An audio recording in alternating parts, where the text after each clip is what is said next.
organized to have, you know. There used to be 2 bays, and you're probably going to tell them. Yeah, what you're standing on right here used to be the pit for the garage. Sure.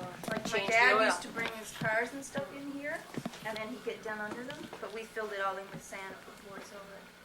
So we sort of, you know, taken over. We'll take them to the clay mixer and the plug mill, and then I can get clay. These are, yeah, as we go along. These are pieces that are in the making, but I'll talk about that when we get to that stage. Just follow me through here. Be careful not to touch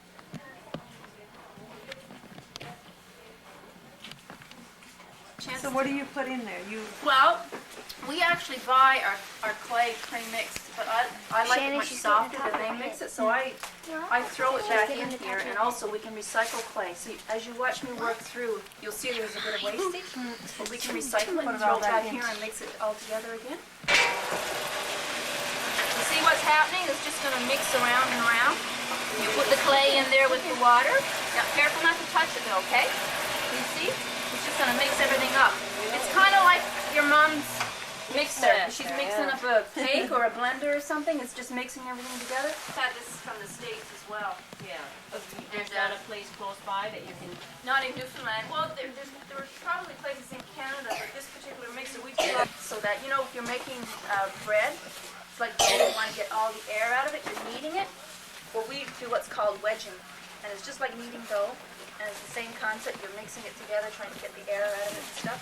This machine does it all for me. I don't have to do it all by hand. Which we didn't plug it in, like it doesn't. It's not there for cold or anything like that. But you see all these locks? Remember I was saying it came out of that pug machine? Oh yeah. So all that clay is ready now for me to make forms. What have you? Carla's more excited. Don't mind that, you're all set. I'm just gonna take that off.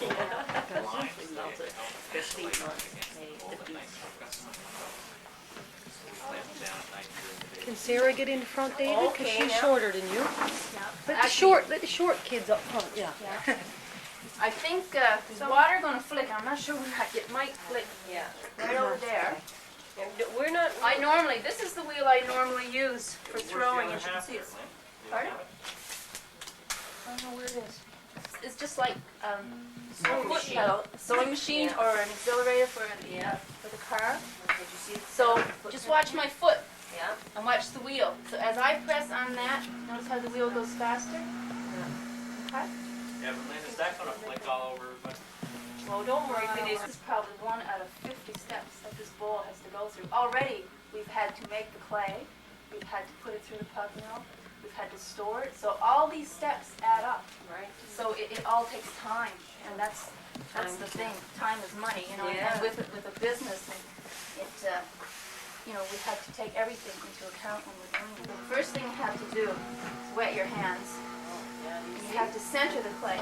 Now there's going to be water flicking, Okay, so don't worry. just be aware. I'm not really sure where it's going to go. So what I'm doing is just applying pressure on the clay and centering it. You see how wobbly it is? See how my fingers are wobbly and stuff? I have to get rid of that and make it as smooth as possible. So what I'm doing, I'm just pushing on the clay and I'm squeezing it up, pushing. Is it ice cream cone? Yeah, I'm pushing down on it again. And what I'm doing, I'm just getting rid of that wobble and putting it right in the middle of that wheel. So it's called centering. That takes years and years of practice. It looks Yeah. really easy, huh? Yeah. We Try say to anything see, that right? looks easy is hard. Yeah. Because it took me a long, long time to be able to do that, and it's really practice. Practice, practice, practice. Really. And it's only until you actually try it yourself you realize that it's not easy. So you just loved it so much that you figured that the practice was worth it? Yeah. I just really enjoy just I think the feel of the clay and just, you know, I don't mind getting dirty, that sort of thing. So the sponges are to soak up excess water. Yeah, it just helps clean it up. Yeah. And I'm actually, if you can believe it, a clean potter. A lot of potters have water flying everywhere and are really messy. And I'm sure if you guys went to visit 5 other potters, they'd all be different because everyone's got their own style, which is right. But they would still have to center the clay and do what I'm going to do. So there are certain things that have to continue. It's called opening the clay. And it's as easy as it looks right there to make the hole in it, is what I mean, that it just goes down really easy like that? I'm applying pressure to Okay. it and a certain kind of amount of pressure. Because if you go down too far, Yes. you're going to make a hole in the bottom of the pot. Okay. So I have to know how far down to go so that I know the thickness of the bottom. Okay. And I know that because I've done it so many That's right, times. again, experience. Otherwise, when you're learning, you usually make pots with no bottoms, or the bottoms are like this thick. There's no, you don't get the perfect one, right? Okay, so again, I've made the hole, Yeah. and the next step is to make a bottom. So what I'm going to do, so some people use their, two thumbs, or the hand in the thumb, or their fingers, and I tend to use my thumb with my hand, and I'm going to make the bottom. So I'm pulling out. I went with my thumb like that, and I'm just much higher. So with my fingers on the inside and on the outside, I'm going to squeeze the clay, and it's just going to go up. I say when you're making a pizza, you want that pile of dough. Can you see that? So I'm just going to put more water on there because it gets a bit sticky in your hands. Your fingers tend to stick to it. So again, I'm just putting my fingers on the inside and outside. I'm squeezing the clay. And as I squeeze it, it's going to get higher. So I'm just pulling the clay up. I just made a bowl. Yeah, that is neat. And that's pretty well it for this step. Really. And as I was saying, it looks, it doesn't take much time to actually make the form. But at this stage now, I will let it sit for about a day or so. And if you want to turn around and see all those pots that are upside down, those are pots that are drying out. And the next step would be I would have to trim them. And I can actually demonstrate trimming Okay, as well. David, could you grab me a mug from the bar counter up? It's really soft, and I can distort that really easily. Whereas if I had it on here, I can take it off without having to touch it. I was just going to ask that. Go on. You didn't have to leave it there for a day. On there. No, but No, this is no. Okay, now You she's take gonna a it wire, out. A wire. and I cut it through on the bottom. Okay. Okay. Sever it off. Cut it. And with this, I have to get water and pull under it because usually I don't have to do that if the wood is there. And I just slide. It doesn't want to go out. See, I've stored it a bit. Okay. So I would have to let it sit until it gets what's called leather hard. And what David has there is a leather hard pot. That's some mugs that are easily, That point was easily broken. Yes, it's right now. It's probably it feels like cheese, like a piece of cheddar.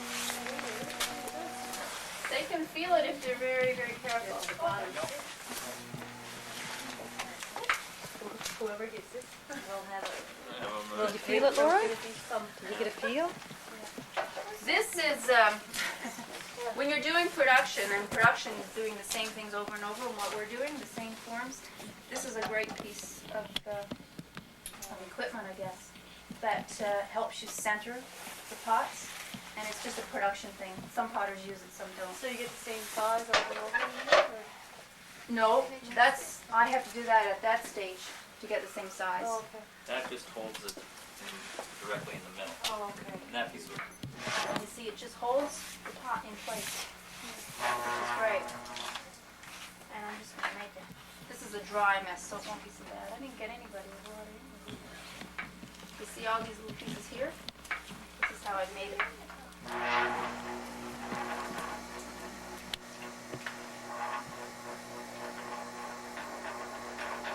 So what I'm doing is just getting rid of some of the extra clay. Yeah, I was just gonna say it's just like woodworking, and then on a lathe and sort of trim it away.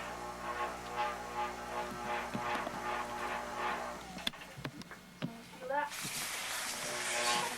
They're anxious enough now. You can't see you don't have an anxious crew here. So it feels kind of like cheese, or leather. We can get them to hold it. Okay, I want to do it. Like clay? Wow. Yep. Right. For good reason, huh?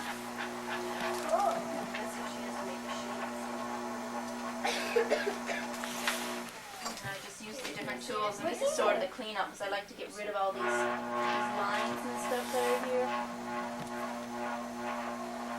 Was that a hard process to learn? Again, it's just practice. You know, once you know the technique, you know, it's just applying it, doing it over and over. Makes the cylinder. Then she adds the handle. Now in this case I broke the handle, but whatever. And then what happens is we use it's just like a stencil technique that you hear about, except ours is paper cutouts. So what we do is we spend a lot of time, you know, looking at postcards and photographs and going to the library, and we design different forms. So what happens is where the cutout goes onto the clay, it preserves the white clay. Now it's gray right now, but after it's baked, it comes out white. And then what we do is we rub the paper cutout on, and then we dip it into a different colored clay, and that appears to be just a different color of gray, but after it's baked, that turns out blue. So this is blue and that's white. And that's the interesting thing about the baking process.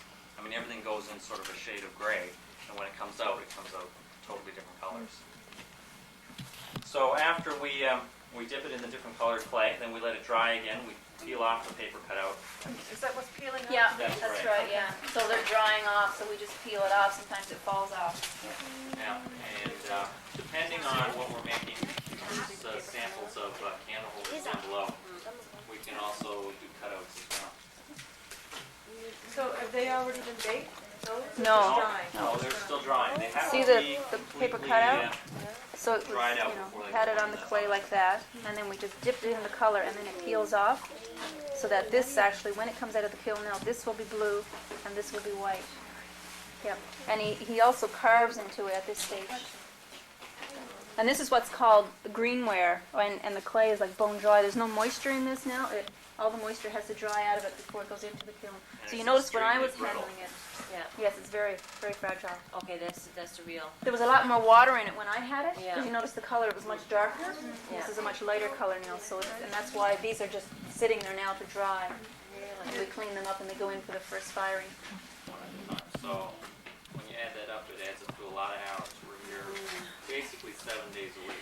Yeah. These are the candle holders, the designs that we're doing with the puffin, the bears. These are orders that we're working on right now. We're also doing stuff for historic parks, so this is the Cape Spear Lighthouse. Really? Yeah. And so you guys are the first people to see those. And that's in because Port those Schwa. are amazing. Yep. Amazing. That's right, Signal Hill. Yep. Yeah, we're feeling privileged right now. That's right, you guys got the first Can you look at turn them. that one of Signal Hill so I can get a little shot of it? Let you turn it because, That one, and this is Cape Spear right here. oh That's yeah. Cape Spear. Like the puffin. The Puffinstein, yeah. Those on the hoops one. Was that one all carved by hand? This one? one, That yeah, one, exactly. yeah. Oh, it was? That one was. That's the roots, you see? See the roots silhouette on that? Wow. So you So did see learn that? those too.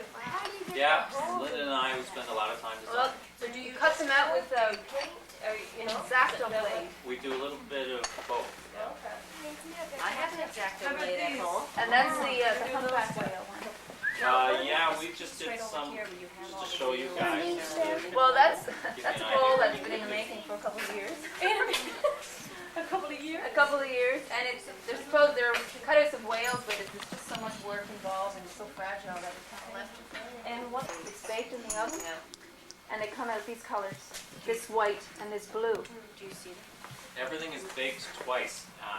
After this stage, they're carved and cleaned up. They go in, they're baked once. We take them out, we clean them up again, and then they're coated in what we call clear glaze. And they kind of look like that. Yeah, And and you it don't just see looks all anything white. on them. It's just powder, but it's the glaze that's on them, Yeah. and they go back in.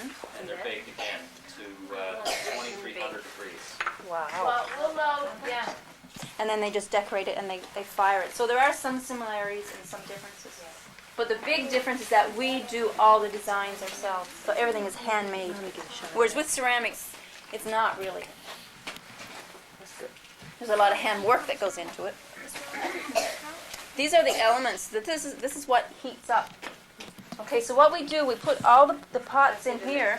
So we'll put pottery down on the bottom layer, and then we'll put a shelf on top of that, and then we'll put more stilts and more pottery, more shells until it's full. How many can go in at a time? Well, it depends on the size, the shape of the pots. You know those little candle holders? there. We can get about Temperature 200 measuring in devices. here. Wow. I didn't have a clue what they were. So that's sort of on average, but they aren't very big. So if we had, with the mugs and stuff, you know, we probably might get 100. So it varies depending on the size and the shape. So you can see that this is where they start. This is when the temperature's higher, and then that's when the kiln is ready. So you can see they just melt down over time. And you take it out, then it's ready to come out then? It's ready to turn That's off. ready to Oh, turn turn off. off. We can't take it out because, No, remember, it's too hot. So it's another day before we can actually get into it. Okay, Because so it takes about 24 hours to cool down. how do you see that? Well, through these little keyholes. Yeah, there's two little holes. You inside. look in that hole. See my finger? Yeah. Well, we put those little cones right in front of that, so that when the kiln is on, we can open that up and look in, and we can see the cone. So if it's starting to go like that, we know it's time to turn it off. But you have to use welder's goggles because See my finger? the whole kiln is Look into the hole. so it's very. See my finger? How do you keep it up there? Not in there. No, you see there's shelves in here, Oh. and we build up shelves and pots, okay? So when it gets to it, you know, we have to make sure that we put a shelf for that height so that we can put the cone there. She's got a little brooch there. See my The brooch? lower one's made out of clay. Ralph is too. Ralph's my cat. This is my cat. But this one is made out of clay. It's a little brooch. Pretty neat, huh? You guys have pets? We have 3. We got 2 dogs. One was a female and a cat. And we got a cat and I own a hamster. Jesse is like. Oh, wow. And King. We got cat and 2 dogs. Yeah. So our idea is that maybe you guys could try to make a little You might want to. necklace or a little ornament kind of thing, and just for some samples. We just made up a few little things, and I'll just pass them around now. I won't. Yeah. But if anybody doesn't have an idea, I mean, we can run some ideas past you. So, does anybody need any help deciding what they want to make, or does everybody know what they want? All right. Who needs help? Anybody need help, or everybody knows? What they're Amanda, doing? do you know what you're doing, honey? Yeah. Oh, okay, you go ahead.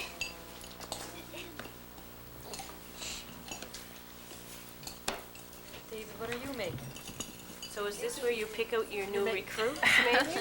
Your little Tamagotchi going. Okay, that's a good idea. David's making this Tamagotchi. What about you, Laura? You got your mind made up yet? I'm really making You're going to make an animal. What about a snake? it. Or my own name. Fish. Oh, yeah. Very nice.